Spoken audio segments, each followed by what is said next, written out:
Welcome. हम इस video में डिस्कस करेंगे क्लास 10 सीबीएसई का chapter number 10 light reflection and refraction को। इस वीडियो में हम इस चैप्टर को एमसीक्यू फॉर्मेट में देखने जाएंगे। आपके सामने एक क्वेश्चन आएगा, उसके 4 ऑप्शन होंगे। आपको 2 सेकंड का समय दिया जाएगा मन में आंसर चुनने के लिए और उसके बाद हम आंसर को डिस्कस करते हुए चलेंगे। So let's outline this.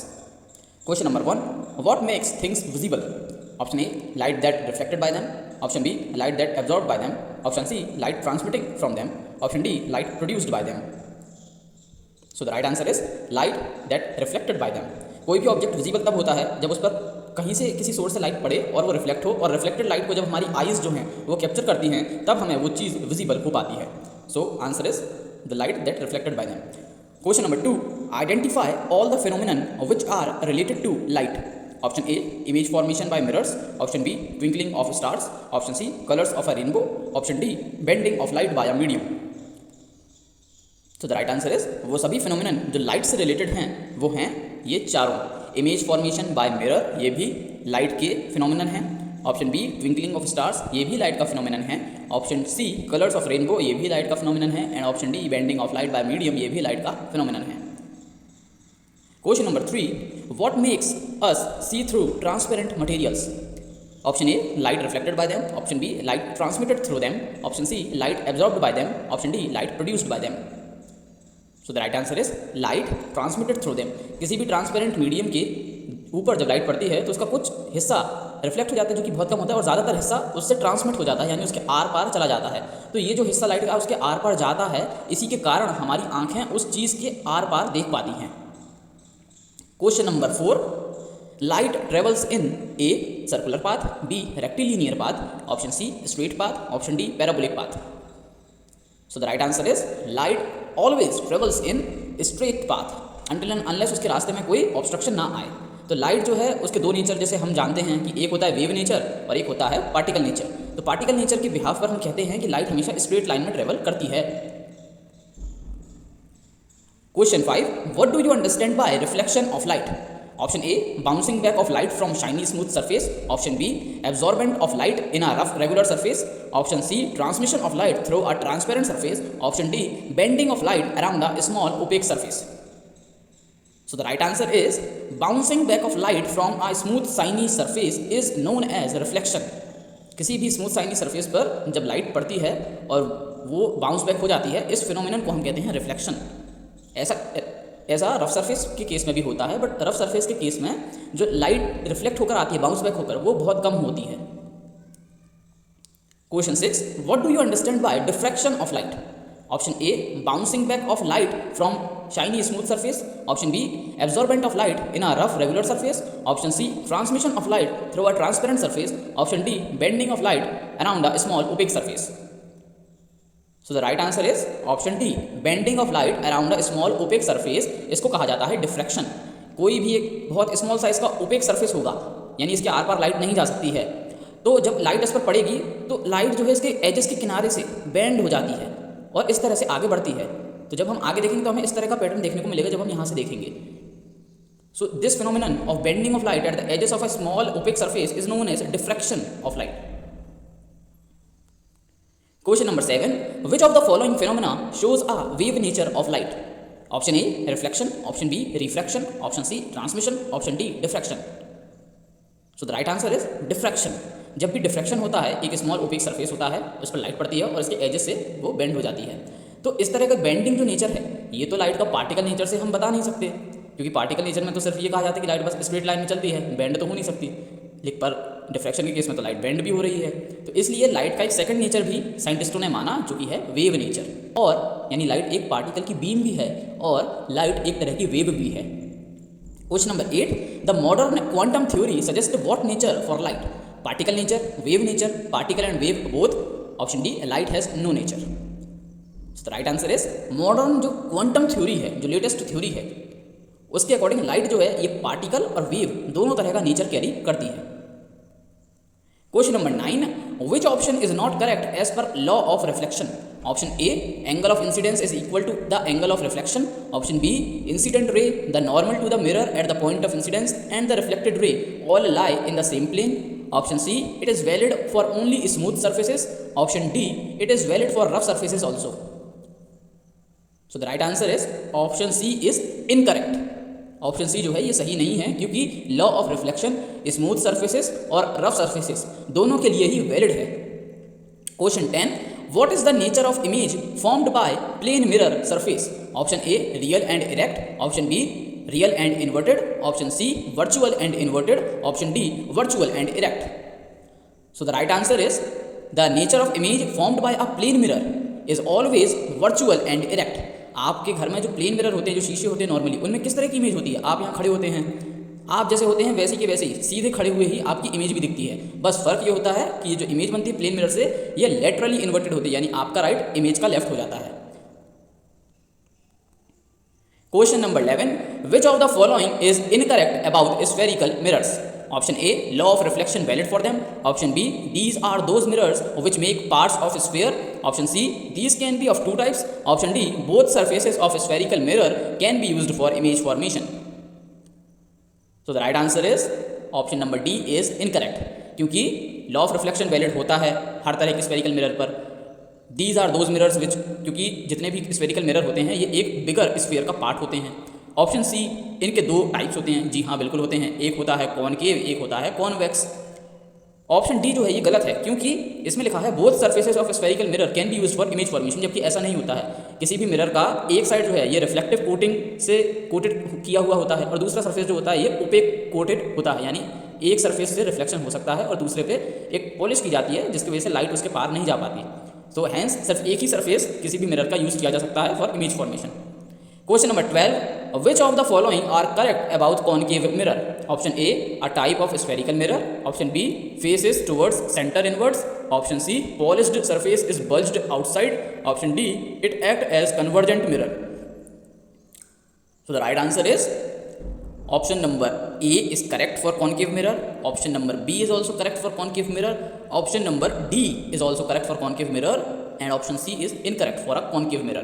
क्यों? क्योंकि concave mirror जो है ये एक तरह का टाइप है spherical mirror का, so option A is correct। Face is towards centre inverse, यानी कि ये जो रिफ्लेक्टिव सरफेस है कॉनकेव मिरर का ये कहाँ की ओर है? ये सेंटर की ओर है, यानी फेस इज इनवर्ड्स है, so option B is also correct. Option D it act as convergent mirror, अगर कहीं इन्फिनिटी से लाइट रेज आएंगी तो वो फोकस होके एक जगह पर स्मॉल इमेज बना लेती हैं उसी ऑब्जेक्ट की, हैंस इसको कहा जाता है convergent mirror, so option D भी करेक्ट है।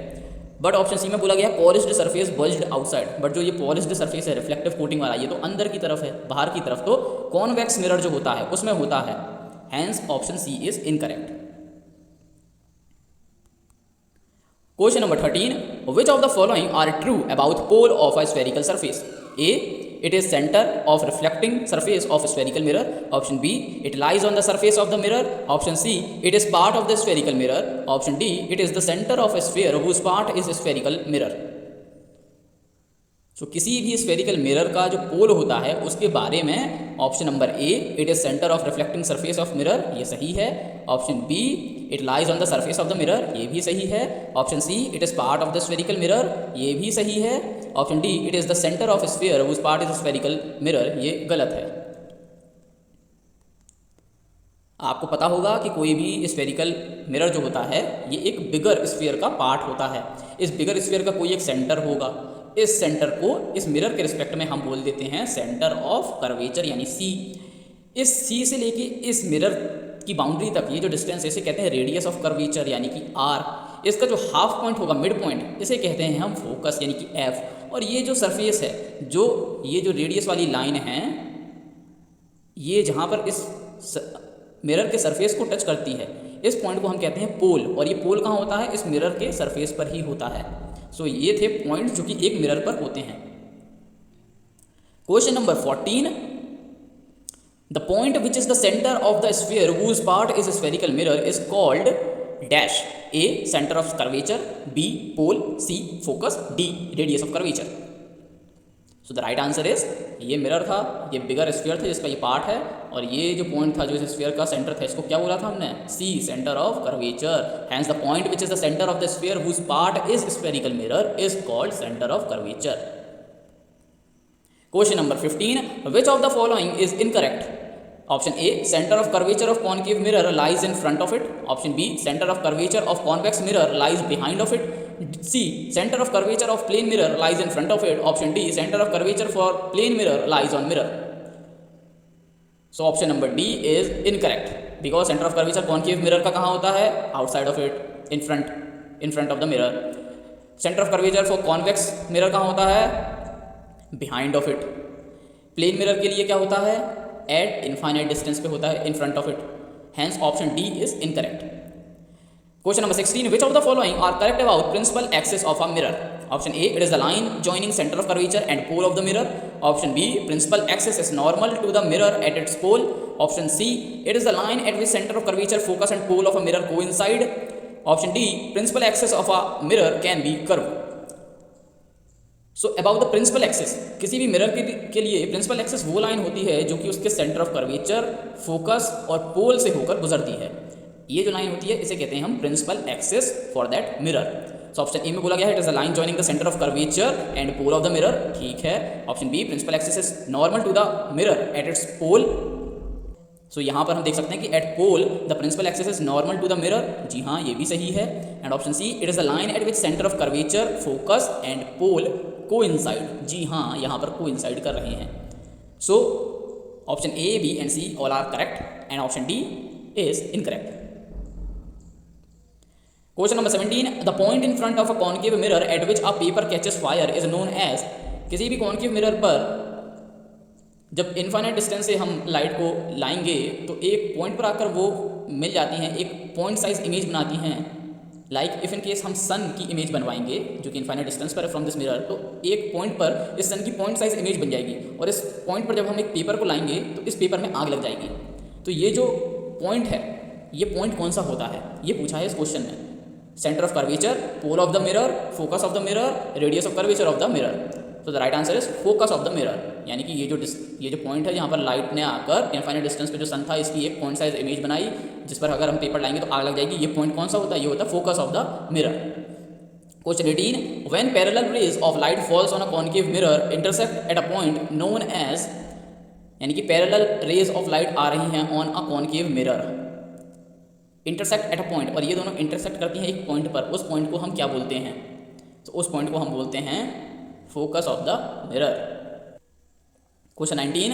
The distance between principal focus and the pole of the mirror is known as, यानी कि किसी मिरर के प्रिंसिपल फोकस और पोल के बीच का ये जो डिस्टेंस है इसे क्या कहते हैं, radius of curvature, focal length, centre of curvature या aperture. So the right answer is, इसे कहते हैं हम फोकल लेंथ। ये जो डिस्टेंस होता है फोकस पॉइंट और पोल के बीच का इसे कहते हैं focal length. Question 20. Which is the correct relationship between radius of curvature and focal length of a spherical mirror. किसी भी स्फेरिकल मिरर के केस में प्रिंसिपल एक्सिस है, इस पर सी होता है, सेंटर ऑफ कर्वेचर, फोकस होता है और पोल होता है। सो ये जो पूरा डिस्टेंस है इसे कहते हैं रेडियस ऑफ कर्वेचर और ये जो होता है इसे कहते हैं focal length, F, small F. So यहाँ से हम देख सकते हैं ये जो रेडियस ऑफ कर्वेचर होता है ये 2 टाइम्स होता है of focal length. So R is equal to 2f, ये करेक्ट रिलेशनशिप है और ये दिया है हमें ऑप्शन नंबर ए में। Question number 21. When object placed at infinity in front of a concave mirror, the image formation takes place at focus point. What is the nature of the image hence formed? ये आप देख सकते हैं कि infinity distance पर एक object था, वहाँ से लाइट रेज आई और एक इमेज फॉर्मेशन हुआ एट फोकस पॉइंट। ये जो इमेज बनी है फोकस पर, इसका नेचर कैसा है? Option A point size real inverted, option B magnified real inverted, option C point sized virtual erect, option D magnified virtual erect. So the right answer is point size real inverted, क्योंकि concave mirror में object के तरफ ही, reflecting surface के तरफ ही image बनी है, इसलिए ये वर्चुअल तो नहीं है, ये रियल है। और यहाँ पर जो इमेज बनी है ये पॉइंट साइज है, हाईली डिमिनिश्ड है, क्योंकि ऑब्जेक्ट इतना बड़ा था इन्फिनाइट डिस्टेंस पे और इमेज बन रही है बस point size. Point size real inverted is the nature. Question number 22. At what location we should place an object in front of a concave mirror so that the image formation take place beyond C and of enlarged real inverted nature? So वो कौन सा distance है? अगर हम किसी concave mirror के सामने centre of curvature and focus point के बीच में ऑब्जेक्ट को रखते हैं तो उस केस में देखा गया है कि जो इमेज बनती है वो कहाँ बनती है, वो बनती है सेंटर ऑफ कर्वेचर के बियॉन्ड यानी और पीछे जाकर। और जो नेचर होता है इमेज का वो कैसा होता है, ये जो इमेज बनती है ये ऑब्जेक्ट के मुकाबले बड़े साइज़ की होती है यानी एनलार्ज होती है, बट इन्वर्टेड होती है यानी ऑब्जेक्ट सीधा खड़ा था और इमेज उल्टी बनती है। So hence the nature of the image will be enlarged and real, inverted and beyond C. So हमें कहाँ पर ऑब्जेक्ट रखना पड़ा ऐसी इमेज पाने के लिए, between C and F. So the right answer is between C and F, option C. Question number 23. When object is placed at center of curvature in front of a concave mirror, the image is created are real and inverted. What is the size of the image? यानी किसी concave mirror के सामने जब centre of curvature पर हमने object रखा तो उसकी जो इमेज बनी वो एक पॉइंट पर आकर बनी है जो कि इस तरह से है, यानी कि ऑब्जेक्ट जो है ये सीधा रखा था हमने, इमेज इसकी उल्टी बनी है। सो ये कैसी इमेज है, रियल है, इन्वर्टेड है एंड ऑफ सेम साइज है कंपेयर टू द ऑब्जेक्ट। जितना ऊंचा ऑब्जेक्ट है उतनी ही ऊंची इसकी इमेज है। तो same size real inverted image बनती है जब हम एट सेंटर ऑफ कर्वेचर पर कोई ऑब्जेक्ट रखते हैं in front of concave mirror. So the answer will be option C, same size. Question number 24. When an object placed in front of a concave mirror at focus, enlarged real inverted image forms at which location? यानी कि किसी concave mirror के आगे हमने focus point पर object को रख दिया है। इस केस में जो इमेज बनेगी वो होगी, क्योंकि इस केस में जो लाइट रेज हैं, रिफ्लेक्टेड रेज, वो कहीं पर भी इंटरसेक्ट नहीं कर पा रही हैं, वो पैरेलल चलती जा रही हैं। तो इस केस में हम बोलते हैं कि जो इमेज बनेगी वो कहीं इनफाइनाइट डिस्टेंस पर जाकर बनेगी और वो बड़े साइज की होगी than the object. So the right answer is at infinity, option D. Question number 25. At what place we should place an object in front of concave mirror so that we get a enlarged virtual erect image behind the mirror? किसी भी concave mirror के आगे जब हम between the focus point and pole कोई object को रख देंगे तो उसकी इमेज जो है ये बिहाइंड द मिरर बनती है, यानी मिरर के पीछे। यानी कैसे नेचर की होगी, वर्चुअल नेचर की। इमेज जो है ये सीधी ही खड़ी है, जैसा ऑब्जेक्ट खड़ा था वैसी इमेज खड़ी है। सो ये इरेक्ट है, वर्चुअल इरेक्ट इमेज बनेगी, पर ऑब्जेक्ट का जितना साइज था उससे ज़्यादा साइज की, यानी एनलार्ज्ड। तो वर्चुअल इरेक्ट एनलार्ज्ड इमेज बनती है कॉन्केव मिरर के केस में जब ऑब्जेक्ट कहाँ हो, फोकस पॉइंट और पोल के बीच में। सो ऐसी इमेज पाने के लिए हमें ऑब्जेक्ट को कहाँ रखना होगा, between focus point and pole. So the right answer will be option B, between focus and pole. Question number 26. Which of the following guideline for creating a ray diagram for reflection by spherical mirrors is incorrect? Option A, a ray in the direction of center of curvature reflected back along the same path.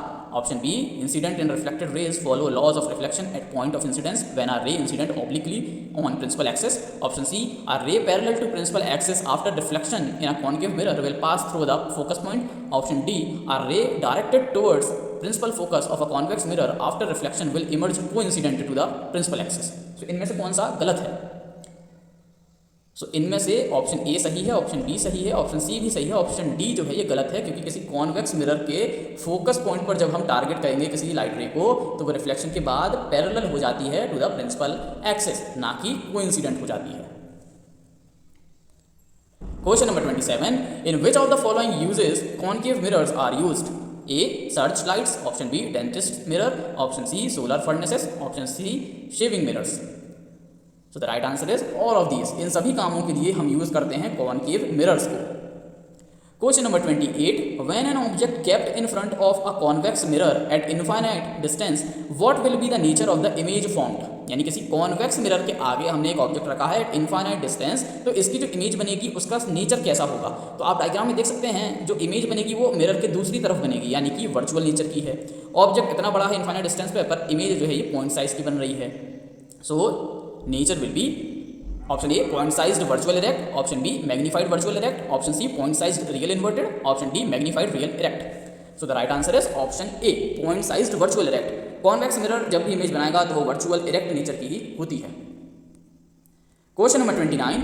When an object placed in front of a convex mirror at a finite distance, the image formed will be behind the mirror.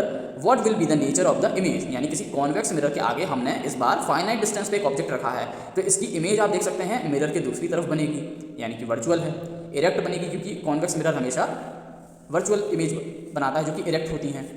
But यहाँ आप देख सकते हैं कि object इतना बड़ा था और इमेज का साइज जो है ये ऑब्जेक्ट के मुकाबले कम है, सो स्मॉल साइज बनेगी।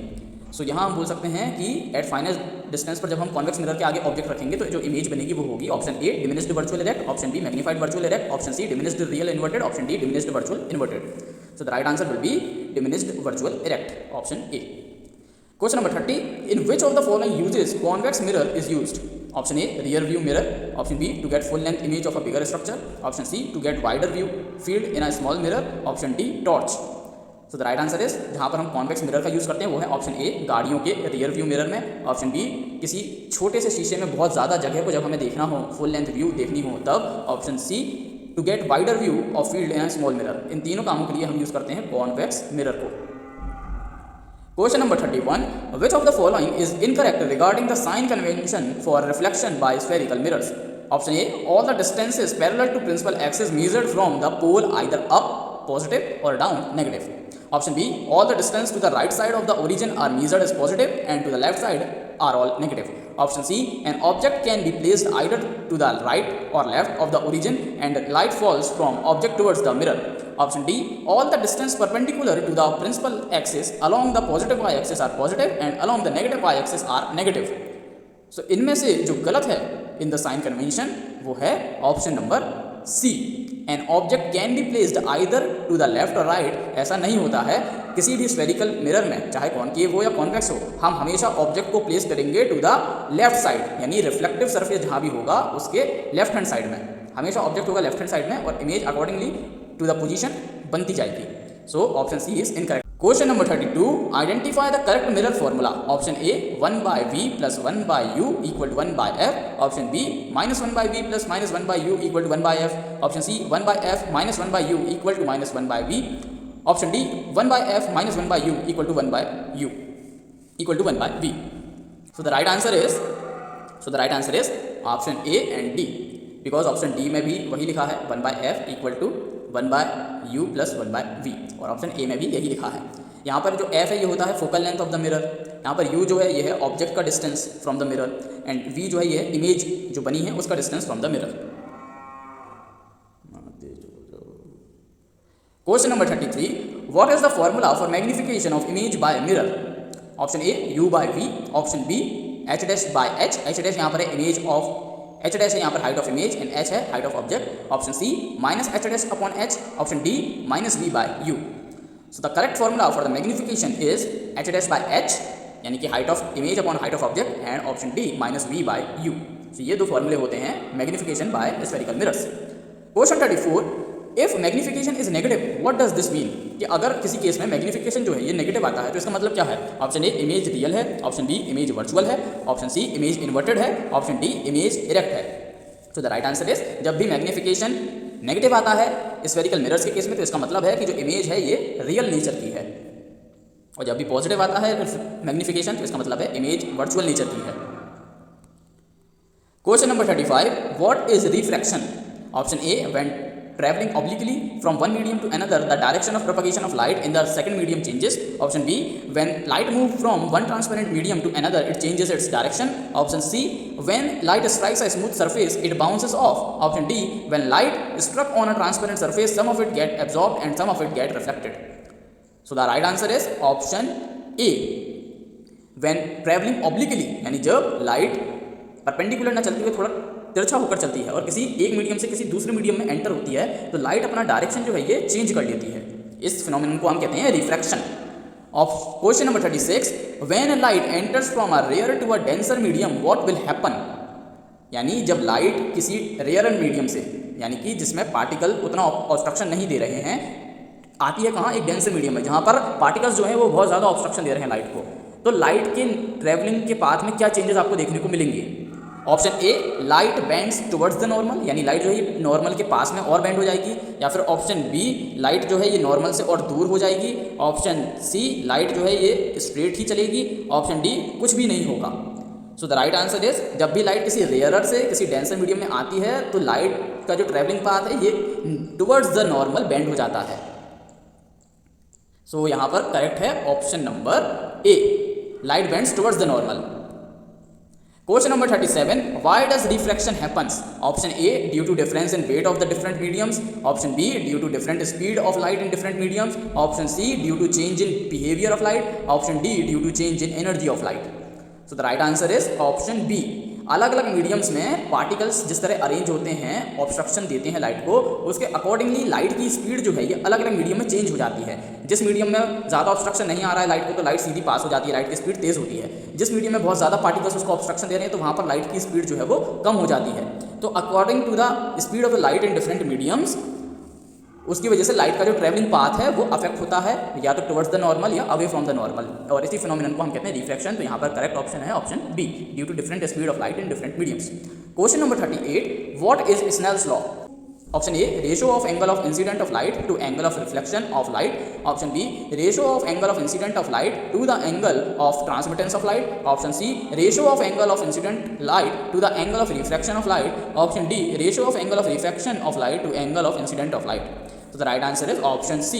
Ratio of angle of incidence to the angle of refraction is known as Snell's law. But कौन सा एंगल? साइन एंगल, यानी sine of incident angle upon sine of refraction angle is equal to a constant. और ये जो पूरा case है इसे कहते हैं हम Snell's law.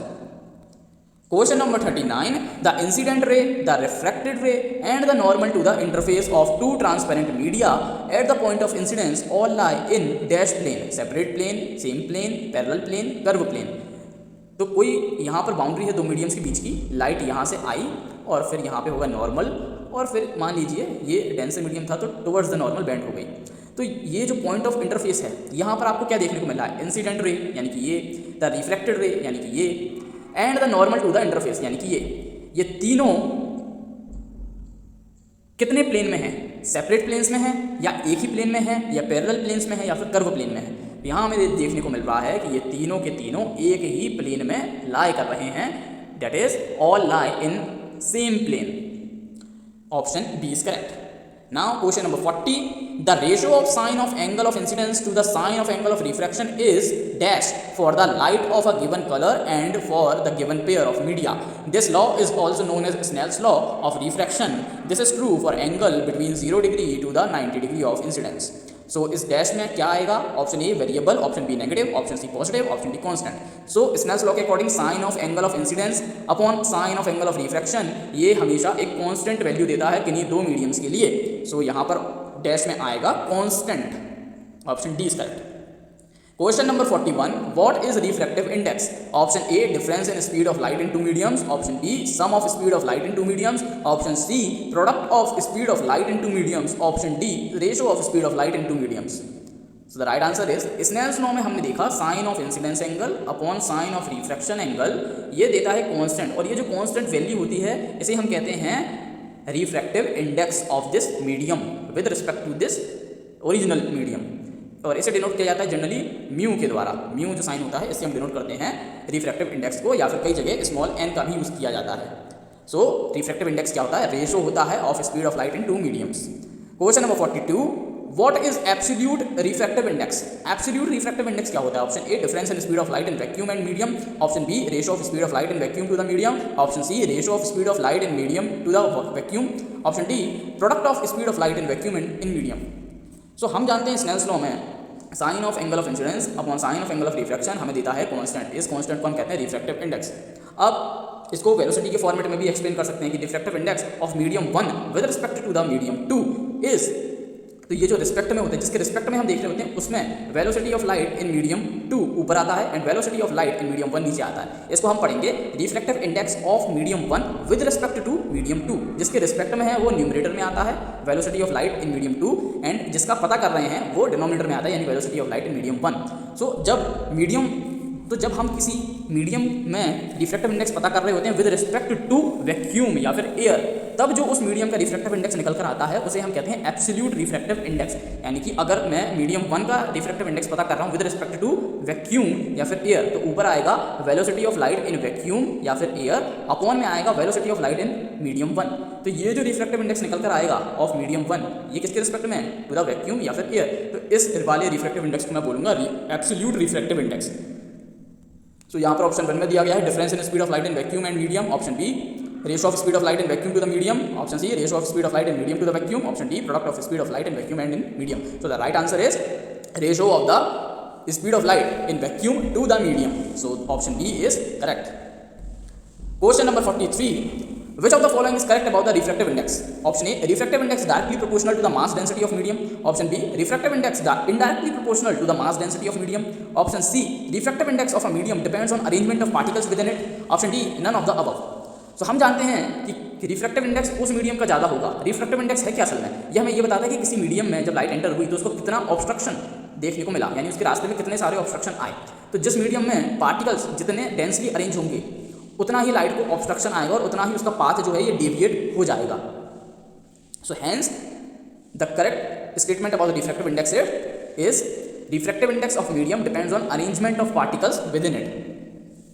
Question number 44, when speed of light increases it will, यानी कि जब लाइट किसी डेंसर मीडियम से रेयरर मीडियम में आएगी, जब रेयरर से डेंसर में जाती है तो हमने क्या देखा, light towards the normal bend हो जाती है। जब डेंसर से रेयरर में जाएगी, यानी कि एक ऐसे मीडियम में जहाँ पे उसकी स्पीड स्लो हो गई है, जाएगी किसी ऐसे मीडियम में जहाँ पे उसकी स्पीड बढ़ जाएगी, तो क्या होगा, वापस से लाइट क्या हो जाएगी, away from the normal bend हो जाएगी। So option number B will be correct, bend away from the normal. Question number 45, transparent material bound by two surfaces of which one or both surfaces are spherical is known as, यानी कि कोई ऐसा spherical surface जो कि दो boundary से bound हो, ऐसे सरफेस को हम क्या बोलते हैं, हम बोलते हैं इसको लेंस। सो ट्रांसपेरेंट मटेरियल जो कि बाउंड होता है बाय टू सरफेसेस, जिसके एक या दोनों सरफेस स्फेरिकल होंगे, हो सकता है एक सरफेस स्फेरिकल हो, एक प्लेन हो, या फिर हो सकता है दोनों सरफेसेस ही स्फेरिकल हो, इस तरह से भी हो सकता है। ऐसे सभी बनने वाले ट्रांसपेरेंट मटेरियल को हम क्या कहते हैं, lens. Question number 46, a lens have two spherical surfaces bulging outwards, such lens is called, यानी एक ऐसा लेंस जिसमें दोनों सरफेस जो हैं ये बाहर की तरफ उभरे हुए हैं, ऐसे लेंस को हम क्या कहते हैं, ऐसे लेंस को हम कहते हैं, ये एक कॉन्वेक्स ये दूसरा कॉन्वेक्स, तो हम कहते हैं इसको double convex lens. So the right answer is double convex lens, option B.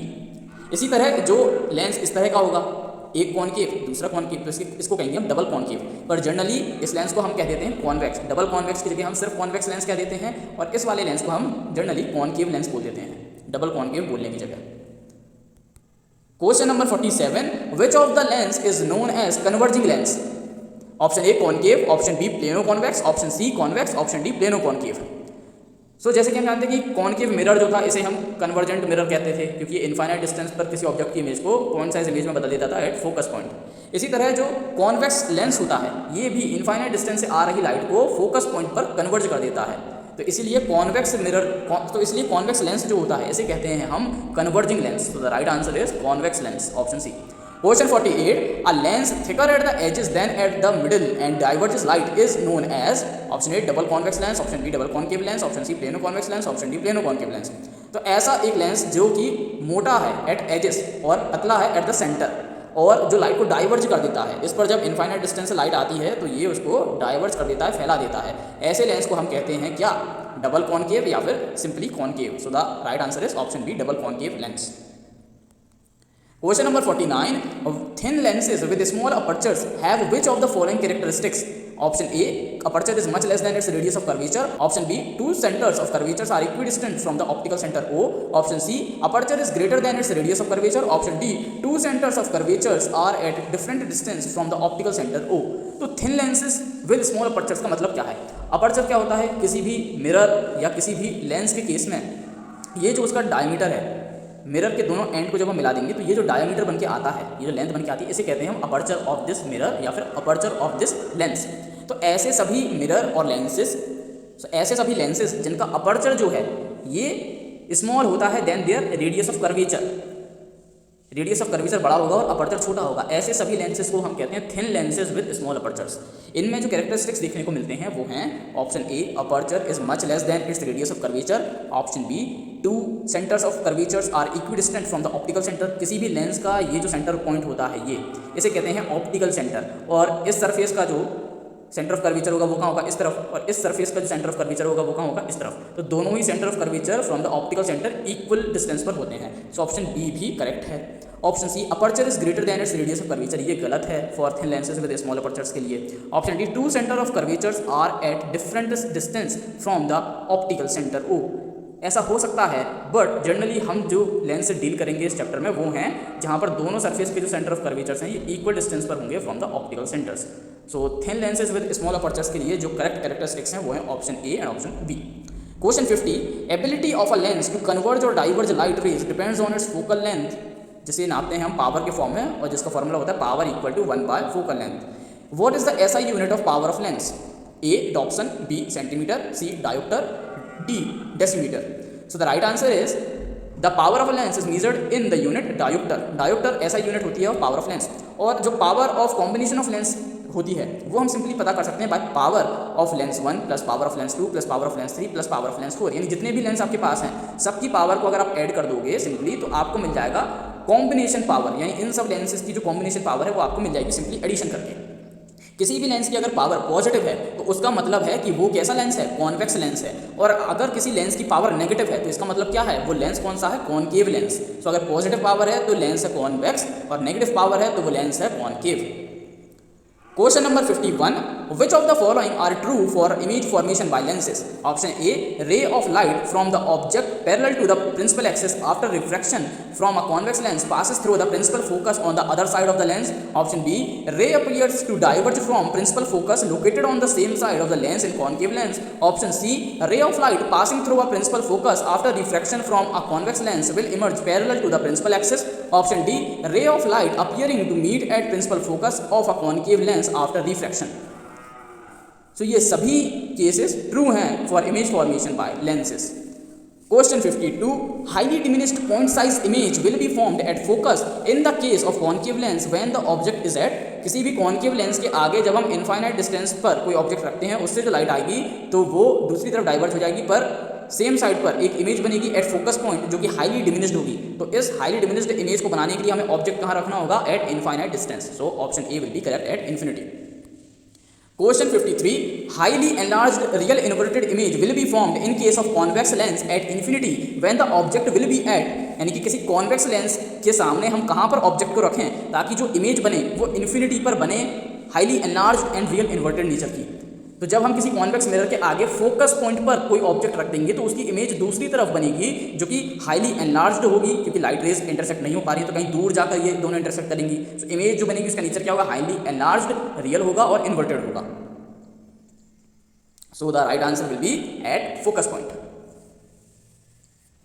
Question 54, same size image will be formed in case of convex lens when the object is at. यानी किसी convex lens के आगे हम कहाँ पर object को रखें ताकि हमें दूसरी तरफ सेम साइज की इमेज देखने को मिल जाए. तो ऐसा तब होगा जब हम 2f यानी कि सेंटर ऑफ कर्वेचर यानी सेंटर ऑफ कर्वेचर पर जब हम ऑब्जेक्ट रख देंगे तो कॉन्वेक्स लेंस में दूसरी तरफ जो है वो इमेज बनेगी जो कि इन्वर्टेड नेचर की होगी but of same length of that object. So the right answer will be at C.